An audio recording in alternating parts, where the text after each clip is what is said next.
Subscribe to Diazonic Labs and click on bell icon to get latest updates. Hello everyone, this is Amir from Diazonic Labs. Welcome to this series on Ask Us Anything. So in this particular video series, I will be answering questions which were asked to me by my students. Okay, so before going further into the video, please do like, subscribe to our channel so that we can bring more educational videos for you. Alright, so starting with one of the question which was asked to me. Someone asked me what is the difference between iloc and reshape. Okay, so more specifically, why do we use reshape of -1 comma 1? Explain with one example. Okay, so let me write here the question first. What is the difference between iloc and reshape? And more specifically is asking me reshape of -1 comma 1. Okay, and I have to explain it with one example. All right, that's a good question. So what I'll do is I will first take a few libraries. I'll import few libraries. Let me import numpy as np. Okay, this is the first thing I'll do, and then I'll also import pandas as pd. Okay, I'll be importing these two libraries.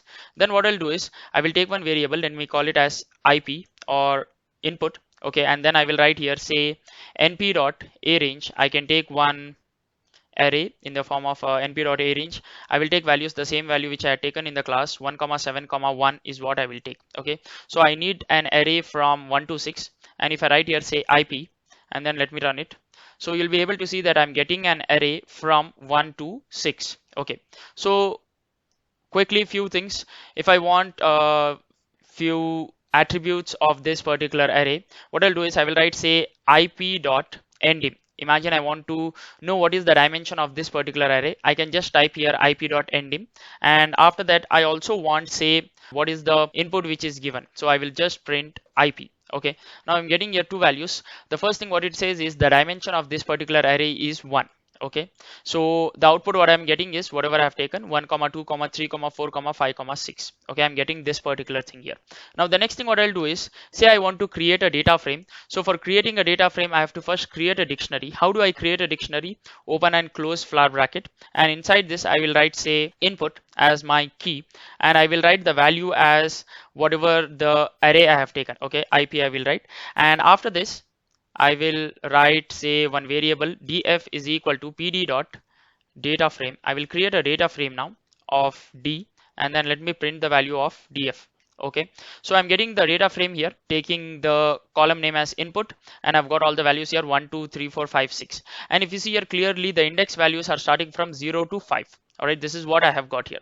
Now talking about the first thing what you had asked, what is iloc? So basically iloc is one operator which is available in pandas library. So it is actually used for taking the values using one particular index. Okay, so here we use the indexing terminology, and moreover we will use the indexing terminology only in the form of numbers. Okay, there is no fancy indexing here.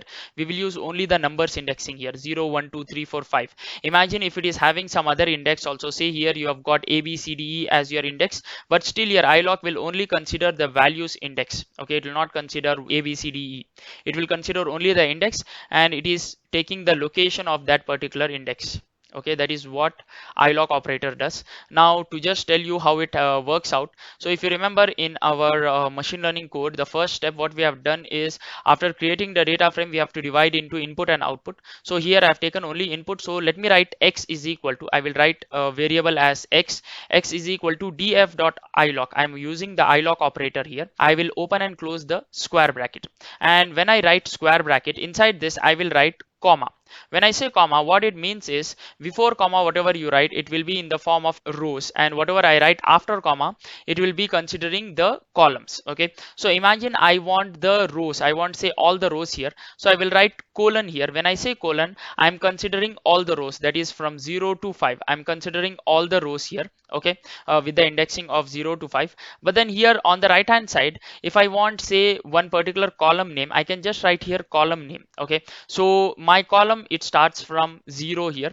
Imagine you have got further more columns here, say output you have got, or say you have got lot more features, and if you want to select only one particular column, you can just write here the column index. Say I want column index of 0. Okay, so I will write here 0, and then I will write say dot values. Okay, why am I writing dot values? Because I want the x variable to be in the form of numpy array, so I will write here x dot values. Now I am getting the values, the exact same thing what I had got here before. All right, so I'm getting here similarly.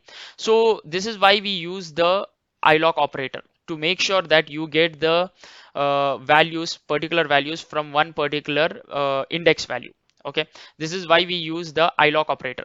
Now one more thing what you have to remember is in sklearn, whenever you are using sklearn library, for using the fit model, we need to make sure that we have in sklearn, we should have input in 2D. So we should have input in 2 dimension. If you don't have input in 2 dimension, you'll get an error. You might have seen that. I will not go through that fit method and all right now. I'll just tell you how you can use iloc operator to make sure that you get 2D array. If you want to use 2D array, first let us check what is the dimension of this particular x value. Let me write here x dot endim. Okay, this is let me write here in print of x dot say endim. Okay, and then I will also print x dot shape. Okay, I will print two things here, endim and shape. Okay, so if you see here clearly, the dimension here, it is now 1 dimension, and the shape whatever you have is, it is telling that it has got totally 6 values. Okay, it doesn't know whether they are rows or column, because you can't really identify what are rows and what are columns in 1D, right? So it is just saying that 6 comma nothing, it has got nothing. Okay, so what we will do is, if you want this to be converted into 2D array, you can just add here one bracket, open and close bracket. Okay, let me just run it now, and what you will be able to see here is you have got 2D array here. The dimension is now added from 1 dimension, it becomes 2 dimension. Let me just run this particular cell once again. You'll be able to see that you have got now 2D array, and then you have got totally 6 rows and 1 column. Okay, this is what you get using iloc operator. Okay, so this is the first question what you had asked, and the second question which was asked was regarding reshape. Okay, what I'll do once again here is, I will take the value of ip, that means I will take input value. So input, let me just write here say print of input. This is the first thing which I will do, and then I will write say print of input dot endim. Okay, I want to print what is the dimension of this particular array, and then I will also print input dot shape. Okay, this is what I want to print. All right, you'll be able to see that I'm getting the output here 1 2 3 4 5 6, and the dimension of input is again one which we had got previously, just like what we had got for x variable.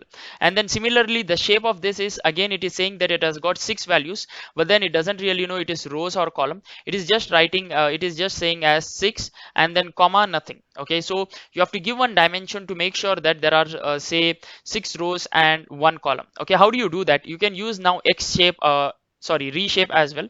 So let me write here say x is equal to, okay, or else let me not confuse you, I will write here say x1 is equal to, I will write ip dot reshape, and the reshape will be from say -1 comma 1. Now what exactly happens here is, when you say -1, all the 6 values will be taken into consideration here. Okay, all the values, how much ever values are there in that particular array will be taken into consideration. And here when you say 1, what happens is all of these 6 values will be actually converted into one particular column. Okay, so we'll have totally 6 rows and 1 column. That is what it means here. This particular thing specifies the number of columns. Okay, so based on the number of columns whatever has been specified, it will actually tell you how many rows it has to be converted. Okay, I'll just run this particular thing now. So let me write here say print of x1.